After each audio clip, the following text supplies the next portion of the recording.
Kita sampai pada hari terakhir buku 5. Apakah teman-teman merasakan kehadiran Tuhan?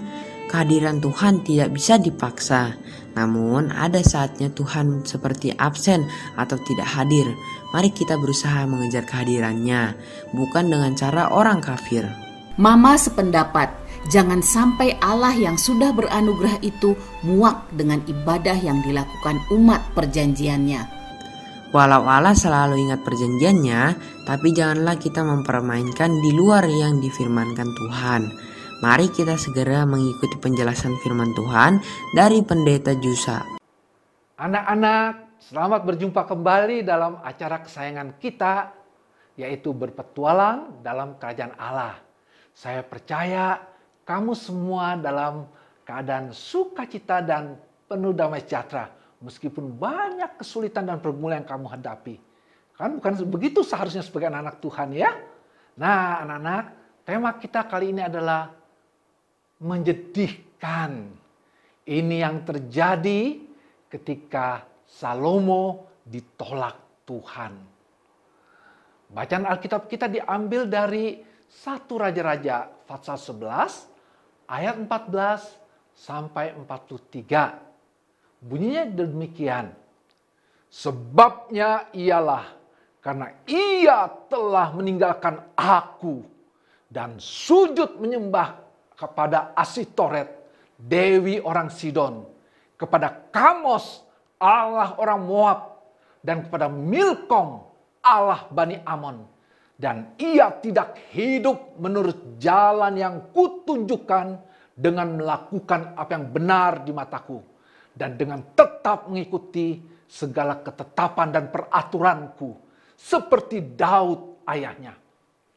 Nah anak-anak, karena kejahatan yang dilakukan Salomo, Allah murka kepadanya. Salomo telah melanggar perjanjian atau covenant dengan Allah.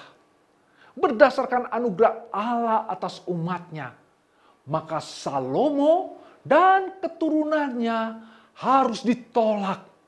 Sama seperti Allah menolak Saul. Allah berfirman kepada Salomo bahwa kerajaannya akan terpecahkan dan sebagian akan diberikan kepada hambanya. Aduh, hukuman ini tampaknya sudah final. Namun anak-anak, karena Allah mengingat perjanjiannya dengan Daud, bahwa keturunan Daud akan bertakhta selamanya.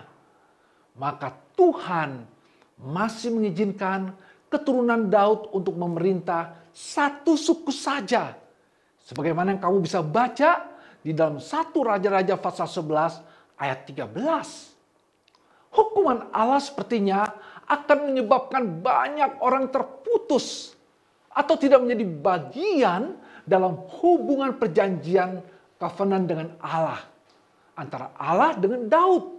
Jadi hanya sebagian kecil saja yang tetap berada di bawah perlindungan dari berkat keturunan Daud. Anak-anak, Allah melakukan hal ini karena Dia telah memilih Yerusalem sebagai tempat di mana Ia menunjukkan anugerahnya kepada Daud. Terang di Yerusalem tidak akan pudar. Karena terang anugerah Allah akan terus menyinari umatnya. Maka akan ada harapan bagi keturunan Daud. Di samping itu, Allah juga berjanji bahwa pecahnya kerajaan Israel tidak akan terjadi semasa Salomo masih hidup. Hal ini juga dikarenakan Allah memegang perjanjiannya dengan Daud. Karena perjanjian Allah dengan Daud, maka Salomo anak Daud di dalam segala hikmat dan kemuliaannya merupakan bayang-bayang dari Kristus. Dan Allah tidak begitu saja membiarkan bayang-bayangnya menghilang di tengah kegelapan. Dengan demikian, anugerah Allah atas Israel yang diberikan oleh keturunan Daud untuk mengatasi hukuman itu sendiri juga di akhir kehidupan. Anak-anak, Salomo tidak dapat hidup dengan tenang. Lalu Allah membangkitkan orang-orang yang berupaya untuk menjatuhkan Salomo. Di sebelah selatan ada Hadad orang Edom. Ia adalah salah seorang keturunan Raja Edom yang menyelamatkan diri ketika Yoab memerangi Edom. Hadad berhasil melarikan diri ke Mesir. Setelah kematian Daud, ia kembali lagi ke negerinya. Di sebelah utara, Allah membangkitkan Rezon. Ia adalah hamba dari Hadadezer, Raja Zoba di tanah Syria yang dikalahkan oleh Daud. Rezon berhasil menyelamatkan diri. Dan sekarang ia menjadi kepala penyamun. Ia merebut Damsyik dan kerajaan-kerajaan di sana. Namun di antara mereka itu semua, yang paling berbahaya adalah Yerobeam, seorang dari suku Efraim. Ketika Salomo mendirikan kota Milo, Yerobeam adalah salah satu pekerja yang rajin dan tangkas. Salomo juga melihat ketangkasan dan kerajinannya, lalu menempatkan dia sebagai mandor yang mengawasi orang-orang yang bekerja dari suku Efraim dan Manasye. Suatu hari, Yerobeam bertemu dengan Nabi Ahia. Nabi Ahia memakai kain yang masih baru. Tetapi kemudian ia membongkar dan merobek-robeknya menjadi 12 potong. Sambil menambahkan nubuatan. Nabi Ahia memberikan 10 potong robekan kain itu kepada Yerobeam. Artinya, Tuhan akan mengoyakkan kerajaan Salomo dan memberikan 10 suku untuk dipimpin oleh Yerobeam. Keturunan Daud tetap akan memerintah. Tetapi hanya suku Yehuda dan sebagian besar dari suku Benyamin serta suku Simeon yang tinggal berdekatan dengan suku Yehuda. Namun anak-anak, angka ini tidaklah terlalu tepat. Suku Yehuda tetap berada di bawah kendali keluarga Daud. Dan juga sebagian besar dari suku Benyamin serta suku Simeon yang letaknya berdekatan dengan suku Yehuda. Nah, angka 10 dipandang sebagai simbol dari kepastian hukuman ini. Israel secara daging terlepas dari garis keturunan Daud. Tetapi kemurahan Allah masih melampaui hukuman yang diberikan, yaitu bahwa satu suku disisakan. Nah, yang sisa ini yang akan diselamatkan.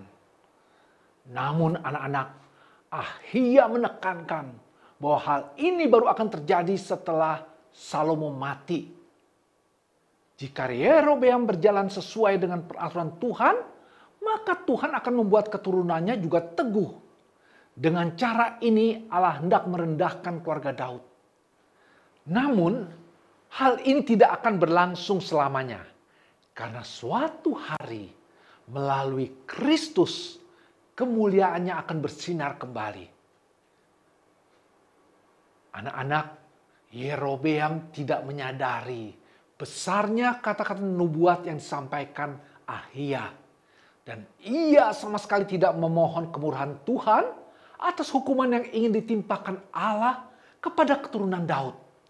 Yerobeam tentunya mengetahui janji berkat Allah yang dicurahkan kepada Israel melalui Daud. Tapi dengan hati yang tergesa-gesa, ia menerima begitu saja apa yang dijanjikan Allah bagi dirinya. Ia tidak menunggu waktu Allah dalam menggenapi janjinya, seperti yang dilakukan oleh Daud. Sebaliknya, ia langsung mengadakan pemberontakan melawan Salomo. Karena itulah Salomo berikhtiar untuk membunuhnya, sehingga Yerobeam harus mengungsi ke Mesir. Nah, anak-anak, Salomo memerintah di Yerusalem selama 40 tahun. Kemudian matilah ia dengan meninggalkan kerajaan yang masih utuh. Salomo telah melakukan kejahatan yang sangat serius. Dalam hal ini ia sangat berbeda dengan Kristus. Namun anugerah Allah tidak meninggalkan keluarga Daud. Anugerah Allah yang diberikan melalui keturunan Daud, yaitu Kristus, telah mengatasi hukuman dari Allah ini. Nah, anak-anak, sampai di sini dulu perjumpaan kita. Mari kita berdoa. Tuhan, kami melihat betapa tragisnya yang dialami oleh Salomo, di mana kerajaannya harus berakhir dan lalu dipecah menjadi dua bagian.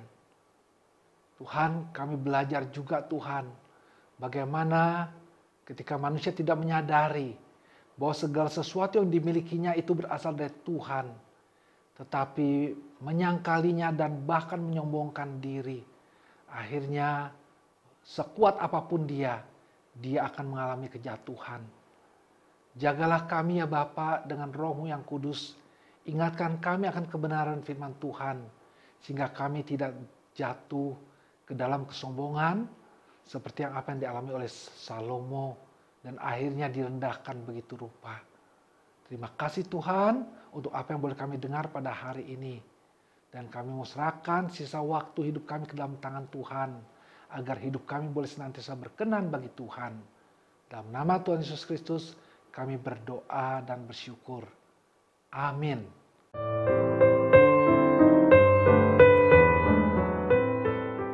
Nah teman-teman, sangat mengerikan bukan? Raja yang hikmatnya sangat jauh melampaui orang lain ternyata bisa ditolak Allah. Kerajaannya terpecah, Allah membangkitkan musuh kepadanya sehingga Raja Salomo tidak dapat hidup tenang. Tapi Allah selalu setia pada janjinya. Karena anugerah Allah yang diberikan melalui keturunan Daud, yaitu Kristus, telah mengatasi hukuman dari Allah. Kita segera melanjutkan dalam buku BDKA Saat Teduh Jilid 6 yang merupakan penjelasan dari 1 Raja-Raja pasal 12 ayat 1-15. Tuhan memberkati semua murid Kristus. Sampai jumpa.